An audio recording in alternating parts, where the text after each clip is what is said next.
여러분 안녕하십니까? 에브람정입니다. 이야기로 듣는 창세기, 목사님들이 교회에서 하지 않는 사소한 것들을 크게 부풀려서 얘기하는 이야기로 듣는 창세기 12번째 이야기입니다. 창세기 1장 1절에 태초에 하나님이 천지를 창조하시니라 이렇게 얘기했죠.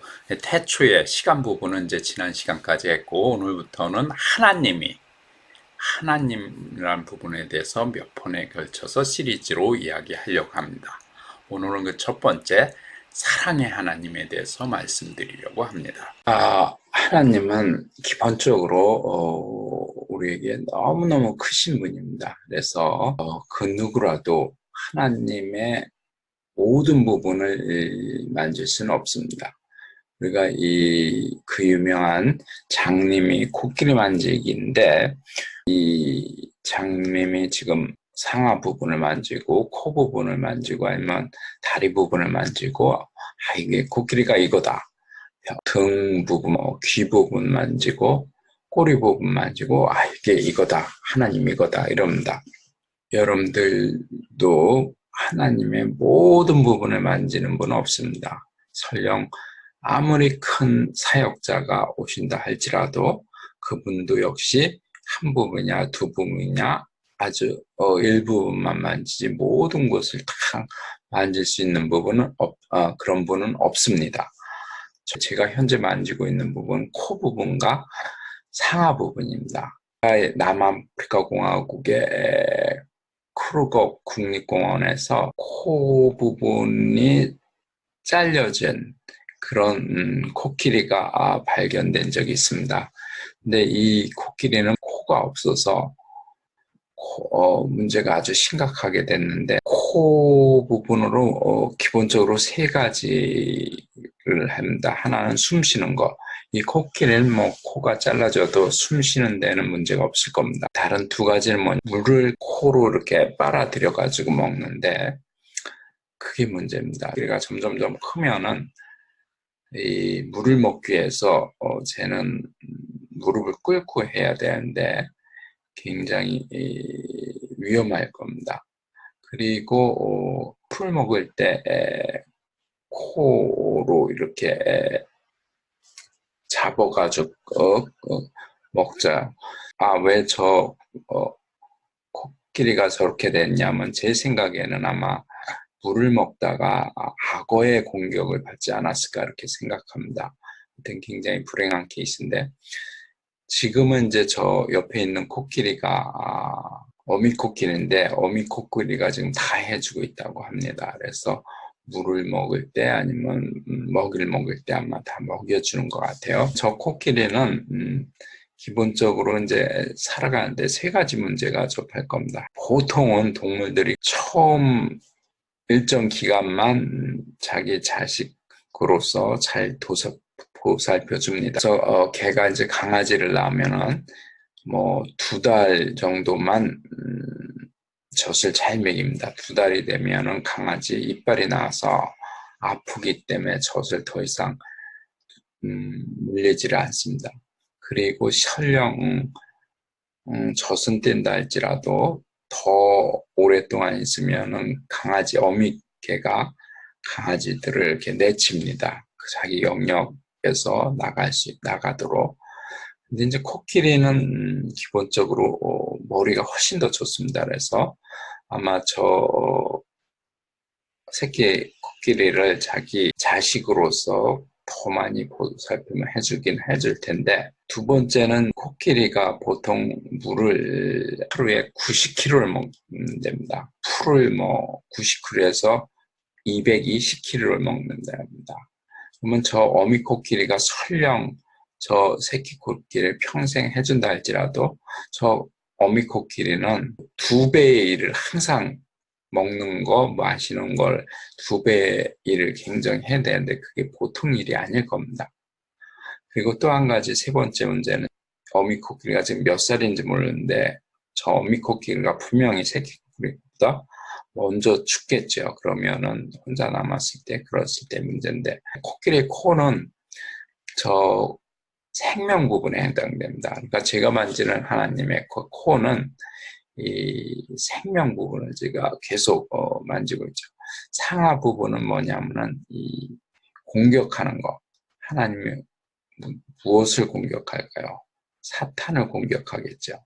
제가 이제 기도를 하다 보면은 축사 부분이 많이 일어납니다. 주로 힐링 기도를 많이 하는데 축사 부분이 굉장히 많이 해요. 그러니까 저는 대표적으로 아마 하나님 만지는 부분은 생명 부분, 그 다음에 상하 귀신들을 이렇게 몰아내는 그런 부분을 제가 하나님을 만지고 있지 않나 그런 생각합니다. 여러분도 한번 생각해 보세요. 여러분들은 어떤 부분을 만지고 있는지 저 6부분에 그리고 각 부분이 무엇을 뜻하는지 여러분들이 생각하시면 그것을 알 수 있을 것입니다. 자, 하나님의 이제 명칭이 이렇게 많은데요. 하나님 가장 대표적인 게 이제 엘이죠. 엘. 엘은 이제 강한 분, 능력 있는 분. 구약에 217회나 나옵니다. 그다음에 엘로힘 강하고 위험하신 분. 참되신 하나님, 구약에 가장 많이 나오는 2570회가 나온다는데, 그다음에 엘로아는 하고 경외하시는 분, 구약에 57회 나옵니다. 그리고 뭐 여러 가지 이름이 나왔죠. 지극히 높으신 분, 주, 아도나이, 전능하신 하나님, 엘샤다이, 뭐 유방을 가지신 분, 공급하신 분 이런 뜻도 있게 합니다. 그 다음에 유대인들이 가장 많이 부른다는 야훼. 야훼는 사실은 하나님 이름이 아니고 유대인들은 그 하나님 이름조차도 헛되이 부르면 안 된다라는 그 계명 때문에 하나님 이름을 잘 못 부릅니다.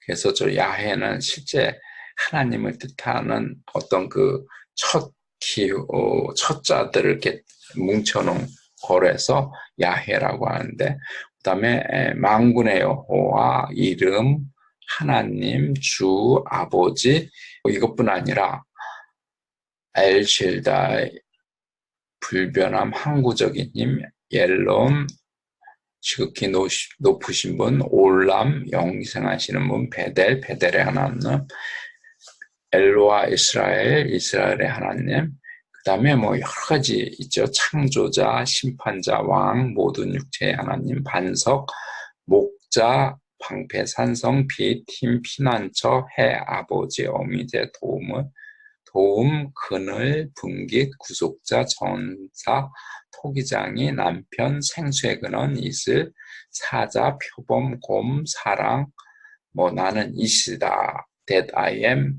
뭐 이런 여러 가지 이름을 했는데 하나님의 그 어떤 성품을 나타내는 그런 겁니다. 제가 이제 오늘부터 몇 시리즈로 할 텐데 오늘은 첫 번째로 사랑이신 하나님에 대해서 말씀을 드리겠습니다. 이제 제가 사랑의 하나님을 제가 직접 경험하는 간증을 잠시 간단하게 아주 말씀드리려고 합니다. 왜냐하면 인터넷에서 제가 여러 번 했기 때문에. 제가 2017년도 여름에 제가 이제 사랑이 부족한 것 같아서 사랑을 달라고 하나님한테 기도를 합니다. 이 요한일서 4장 8절에 보면은 하나님은 사랑이시다 그랬잖아요. 그래서 제가 하나님 그 많은 사랑 중에 엄청난 사랑 중에 한 방울만 저한테 똑 떨어달라고 기도를 합니다. 왜 우리가 그 음식에다가 이제 참기름 한 방울만 떡 떨으면 맛이 확 변하잖아요. 그와 같이 사랑의 하나님인 그분의 한 방울만 저한테 떡 떨궈 달라고 이제 기도를 했어요. 근데 기도를 했는데 하나님이 그냥 저한테 훅 오신 거야. 한 방울만 달라 그랬는데 너무 사랑이 많으셔가지고 저한테 그냥 훅 온 겁니다. 훅 왔더니 어떤 변화가 있었냐면은 예전에 제가 생각하는 하나님은 좋은 삼촌? 가령 예를 들어서 제가 파산이 나서 갈 데가 없다. 돈이 필요하다. 그러면 전화 걸어서 삼촌 나 돈 좀 빌려줘. 돈 좀 보내줘요. 그러면 뭐 100만 원이든 얼마든 이렇게 보내주는 그런 삼촌. 그렇지만 한 3번 정도까지는 전화 계속하지만 4번은 전화 못하는 그런 관계. 그런 게 나의 하나님이었어요. 그리고 나의 진짜 하나님 아버지는 누구였냐면은 나를 길러주시고 키워주신 육신의 아버지, 지금은 돌아가셨습니다만 그 육신의 아버지, 저는 아버지 어머니를 굉장히 좋아하기 때문에 그분이 진짜 아버지였어요. 근데 하나님을 훅 오시니까 어떻게 변했냐면 저 하늘에 계신 아버지가 진짜 아버지고 내가 여태까지 생각했던 그 진짜 아버지, 돌아가신 그 육신의 아버지가 나를 태어나게 하고 20몇 년도간 길러주신 그 양아버지 또는 위탁아버지, 미국에는 이제 위탁아버지라는 개념이 있는데 그 위탁아버지가 된 거예요. 그러니까 이게 완전히 바뀐 거예요. 제가 기적을 굉장히 많이 하나님 많이 보여주셨어요. 이 머리를 깨기 위해서. 근데 제 일생에 가장 큰 기적이 이겁니다. 저 하나님이 나의 진짜 아버지가 된 거야. 그리고 내가 믿었던 육신의 아버지가 위탁 아버지가 돼버린 거예요. 그래서 이 사역도 사실은 옛날에 맨 처음에 시작할 때는 내가 이제 하늘나라에 갔을 때 상급을 많이 받아오자라는 그런 개념으로 시작했는데 지금은 그 개념이 없어지고 그냥 가게 개념이 됐어요. 그러니까 아버지의 일을 하는 거예요. 아들로서. 이렇게 변했습니다. 이게 이제 제 사랑의 하나님으로 경험한 그 제 간단한 간증이고요. 자, 그래서 이렇게 내가 사랑의 하나님으로 경험한 것을 말씀드렸고요. 자, 그러면 하나님에게 도대체 사랑이란 뭔가? 여러분들 사랑을 뭐라고 정의를 내리겠습니다. 아마 여러분들이 이 100분이다라면 100가지의 사랑에 대한 다른 정의를 내릴 겁니다.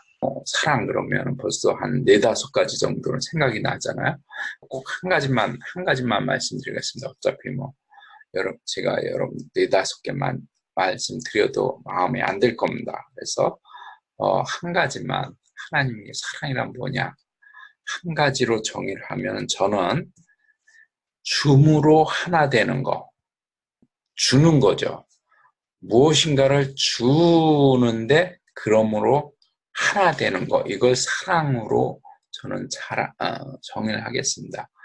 하나님께 사랑이라는 것은 하나님이 우리에게 줌으로 하나 되는 것, 그것을 사랑이라고 정의를 내리겠습니다.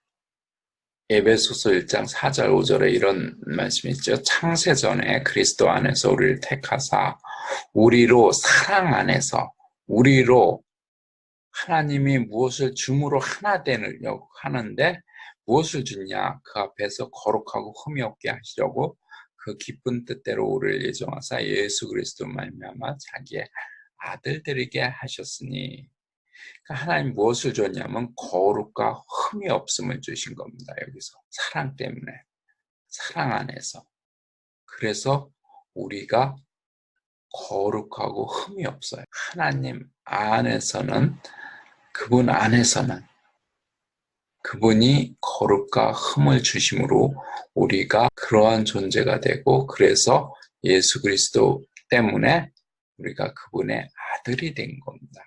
우리는 그분의 아들로서는 거룩하시고 그분 눈 안에는 거룩하시고 흠이 없습니다. 그런 존재이고, 하나님이 세상을 이처럼 사랑하사 독생자를 주셨으니, 요한복음 3장 16절 그 유명한 구절인데요.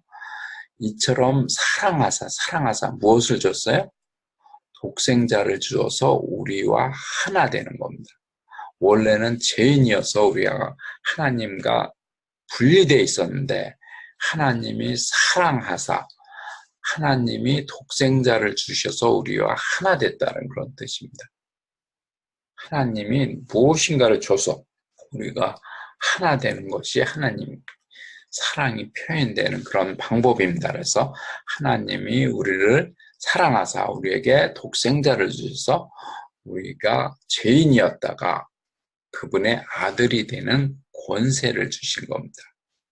그 다음에 신명기 30장 6절 보면은 네 여호와 하나님께서 네 마음과 네 자손의 마음에 할례를 베푸사 너로 마음을 다하고 뜻을 다하여 네 하나님 여호와를 사랑하게 하사 너로 생명을 얻게 하실 것이며, 이제 예수님이 나중에 가장 큰 계명은 무엇입니까? 라고 했을 때 내 여호와를 내 마음과 뜻을 다하여 사랑하라. 이것이 첫째 계명이다라는 거에 근원이 되는 그 말씀입니다. 신명기 30장 6절에 보면은 거꾸로 우리가 하나님을 무엇을 드려야 되느냐라는 그런 거예요. 여호와 하나님을 사랑하라라는 거죠. 여호와 하나님을 사랑한다는 게 뭐냐면 무엇을 주느냐? 우리의 마음과 우리의 뜻을 하나님께 드리는 겁니다. 하나님을 사랑한다는 것은 우리의 마음을 드리고 우리의 뜻을 드리는 거예요. 그래서 우리를 하나님과 하나 되게 하는 겁니다. 그렇게 하면은 생명을 얻을 것이다 라고 했는데 영어로 표현된 거는 so that you may live. 영어는 어떻게 되냐면 그렇게 함으로 네가 살 것이다. 한국어는 생명을 주셨느니라 이렇게 하면은 조금 생명을 주셨다. 조금 모호하죠. 근데 영어로 보면은 so that you may live 이렇게 돼 있어요. 그러니까 그러므로 네가 살 거다. 하나님을 사랑함으로 우리가 산다는 거예요. 그럼 하나님을 사랑하지 않으면은 우리가 삶이 없다는 거예요. 사랑하지 않으면은 우리가 사는 것 같지만은 실제로는 살지 않는다는 뜻이에요. 굉장한 말씀이죠. 그래서 우리가 주님을 사랑한다는 것도 결국 누구를 위하여? 우리를 위하여. 우리는 이것이 내 마음과 첫째 계명이 무엇입니까? 이렇게 해서 알고 있으니까 우리가 의무로 하나님을 사랑해야 된다. 이런 식으로 받아들이잖아요. 우리는 의무는 항상 하기 싫어합니다. 근데 저 영어 성경에 보면은 so that you may live 그렇게 사랑함으로 네가 살 것이다 이런 얘기예요. 그러니까 하나님을 사랑하는 것도 의무로 하는 것이 아니라 우리가 삶이 있기 위하여 우리가 살기 위하여 하나님을 사랑해야 된다는 그런 뜻입니다. 의무가 아니라 여러분들의 권리를 위하여 여러분들의 어떤 좋은 것을 받기 위하여 하나님을 사랑해야 된다. 그런 뜻으로 받아들이시기 바랍니다. 자, 그러면은 여기서 이제 성령 사역자가 사탄 숭배자에 대해서 제가 좀 말씀을 드리고 싶은데, 저 같은 이제 성령 사역자들을 아주 믿음이 좋은 크리스찬들이 공격을 하죠. 뭐 사탄 숭배자니 왜 이렇게 성령 사역자들을 크리스천어티에서 공격을 하냐면은 저 계시록 13장 13절 때문에 이제 그럽니다. 큰 이적을 행하되 심지어 사람들 앞에서 불이 하늘에부터 땅에 내려오게 하고 짐승 앞에서 바른 바 이적을 행함으로 땅에 거하는 사람들을 미혹해 하며 이런 구절이 있어요. 저 구절 때문에 이제 그렇게 공격을 많이 하는데 이 크리스천어티에서 지금 어떤 생각이냐면은 큰 이적을 향하고 병을 고치고 예언을 하고 귀신을 쫓고 초기 교회 끝났다고 생각합니다. 더 이상 그런 건 없다. 그러므로 너희들이 누군가가 저런 이적을 행하면 그거는 사탄에서 온 거다. 이러면서 이제 공격을 하죠. 근데 이 사탄 숭배자와 성령 사역자와 같은 점과 차이점이 있습니다. 같은 점은 뭐냐면 둘 다 능력을 행해요. 그러면 왜 사탄 숭배자와 성령 숭배자가 같은 능력을 행할 수 있냐면은 제가 가령 힐링 기도를 한다 아니면 축사를 한다 그러면 예수님의 이름으로 명하노니 병이 고쳐질지어다. 무슨 병이 고쳐질지어다 이렇게 하잖아요. 근데 그러면은 공식적으로 어떻게 됐냐면 예수님의 이름으로 성령 하나님이 와서 성령 하나님이 고치는 거죠. 공식적으로는 성령 하나님이 고치는 건데 실질적으로 누가 고치냐면 천사들이 와서 일을 하는 겁니다. 또 이렇게 얘기하면 난리치면서 공격을 할 텐데 그게 사실입니다. 그래서 예수님의 이름으로 어떤 기도를 하면은 성령 하나님이 공식적으로 하는 걸로 돼 있는데 병은 누가 고쳤어요? 성령 하나님이 고쳤죠. 근데 실질적으로 누가 일을 했냐면 천사들이 일한 겁니다. 예를 들어서 제가 이제 이 삼성의 갤럭시 핸드폰을 사용하고 있는데 이건 누가 만들었어요? 공식적으로 삼성이 만들었습니다. 그렇죠? 삼성이 만들었어요. 이 폰은 실제로는 삼성의 어떤 직원이 만들었을 겁니다. 가령 예를 들어서 김갑수다 그러면 김갑수라는 직원이, 물론 한 사람이 만든 건 아닙니다만 하여튼 그 직원이, 김갑수라는 직원이 이걸 만들었을 겁니다. 그러면은 저희가 이 삼성 갤럭시 폰 누가 만들었어? 이렇게 얘기하면 뭐라고 대표해요? 삼성이 만들었다고 합니다. 김갑수가 만들었어요. 이렇게 얘기 안 하죠. 이건 삼성이 만들었어요. 이렇게 얘기해요. 그렇죠? 그러니까 마찬가지로 우리가 예수 그리스도의 이름으로 어떤 병을 낫게 했다. 공식적으로는 성령 하나님의 일을 하셨지만 실질적으로는 천사들이 한 겁니다. 근데 사탄 숭배자들도 누구한테서 힘을 받냐면은 그 루시퍼를 따라간 3분의 1 된 그 천사들이, 지금은 이제 데블이라고 마귀라고 하죠. 그 마귀들이 주는 힘에 의해서 능력을 행하는 겁니다. 그러면은 그 마귀하고 성령 하나님을 서빙하는 그 천사하고 그 근원이 같습니다. 그러니까 같은 능력을 행할 수 있어요. 그래서 사탄 숭배자도 능력을 행할 수 있고 성령 사역자들도 능력을 행할 수 있습니다. 이 같은 것 때문에 지금 계시록 13장 13절에 입각해서 성령 사역자들이 사탄이 주는 힘으로 한다 라고 공격을 받습니다. 이 같은 점에. 근데 차이점이 있어요. 차이점은 뭐냐면 첫 번째는 능력이 계속 되느냐 안 되느냐. 그렇게 사탄 숭배자들이 능력을 행하면 이제 사람들한테 뭐 돈도 받고 그다음에 존경도 받고 이렇게 되겠죠. 그러면은 행복하겠죠. 그죠? 근데 사탄들은, 그 데빌들은 악해서 자기가 능력을 줘서 사탄 숭배자들의 행함을 한다 할지라도 그 행복해하는 꼴을 못 봅니다. 그래서 그 능력을 뺏어갑니다. 그러니까 사탄 숭배자들은 능력이 어느 정도 있다가 아무리 노력을 해도 여러분들 무당이나 뭐 이런 사람들 능력이 없어져요. 근데 우리 성령 사역자들은 본인이 뭘 잘못하지 않는 한 이 능력이 죽을 때까지 계속됩니다. 그리고 계속 행복하냐, 잠시 행복하냐. 하나님을 모시고 있는 성령 사역자들은 계속 행복합니다. 왜냐면 하면 할수록 점점점 사랑이 깊어가니까. 근데 저 사탄 숭배자들은 잠시만 행복해요. 그 다음부터는 그 사탄들이 자기네들이 힘을 줘서 자기네들의 일꾼이라 할지라도 그 행복한 꼴을 못 봅니다. 그래서 병을 갖다 주고 그 다음에 뭐 번 돈이 어디론가 막 새어나가게 하고, 그래서 절대 행복하게 만들질 않습니다. 그 꼴을 보질 못해요. 그런 차이가 있습니다. 그러니까 여러분들이 성령 사역자와 사탄 숭배자들을 같은 걸로 이렇게 봐가지고 공격을 하면 안 돼요. 이걸 통해서 뭘 이야기하고 싶으냐 하면은, 하나님은 예레미야 31장 3절에 보면 내가 무궁한 사랑으로 너희를 사랑한 고로 인자함으로 너희를 하였노라. 하나님의 사랑은 너무 지갑니다.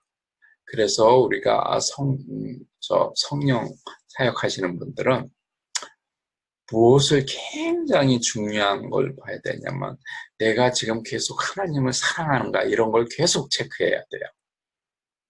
여러분들 성령 사역하시는 분들이 만약에 능력만 초점 맞고 그러면은 나중에 예수님한테 내가 너를 모르겠노라. 주여 제가 당신의 이름으로 병도 고치고 사탄도 쫓고 귀신도 쫓고 그랬지 않습니까? 마태복음에 나오잖아요. 예수님이 그날에 주여 주여 했지만은 내가 너를 모르겠노라 이렇게 할 수도 있습니다. 그러니까 첫 번째 우리가 능력을 행하기 전에 가장 중요한 게 뭐냐? 하나님을 사랑해야 돼요. 예수님을 사랑해야 돼요. 성령님을 사랑해야 됩니다. 그렇게 사랑하면 그분의 자녀들도 사랑할 수 있습니다. 반드시 사랑으로 하셔야 됩니다. 그렇지 않으면 나중에 여러분이 점점점 공공해집니다. 그러면은 문제가 돼요. 그러니까 항상 사랑이 첫 번째다라고 생각하시며 성령 사역을 하시기 바랍니다. 그러면 여러분들도 사랑의 하나님을 한번 경험해 보시라고 제가 복을 주는 전도자잖아요. 오늘의 복은 여러분들한테 사랑의 하나님을 느낄 수 있게끔 기도를 한번 하겠습니다. 여러분 마음을 혹 여시고 제 기도를 한번 받아보세요. 그럼 여러분들도 저분이 아버지로서 사랑의 하나님으로서 여러분들한테 오실 겁니다. 자, 그 기도를 지금부터 한 2분간 하고 요 강의를 마치게 하겠습니다. Jesus name, Jesus name, Jesus name, Jesus name, Jesus name, Jesus name, Jesus name, Jesus name, Jesus name. 성령님 오시옵소서, 성령님 오시옵소서, 성령님 오시옵소서. 이 비디오를 보고 있는 사람들이 하나님 당신이 진짜 아버지, 사랑의 아버지, 평화를 갖다 주는 아버지, 그런 아버지로 좋은 아버지로서 경험하게 될지어다. 경험하게 될지어다. Peace, peace, peace, love, love, love, peace, peace, peace, peace, love, love, love, peace, peace, peace, love. In Jesus' name, Jesus' name, Jesus' name, peace, peace, peace, love, love, love. In Jesus' name. 제 손은 막 뜨거워졌는데 여러분들은 어떻게 느끼셨습니까? 자, 여기까지 하고요. 저 에브람 블레싱 미니스트리 광고 10초만 보고 여기서 마치겠습니다. 자, 그러면 또 다음에 봬요.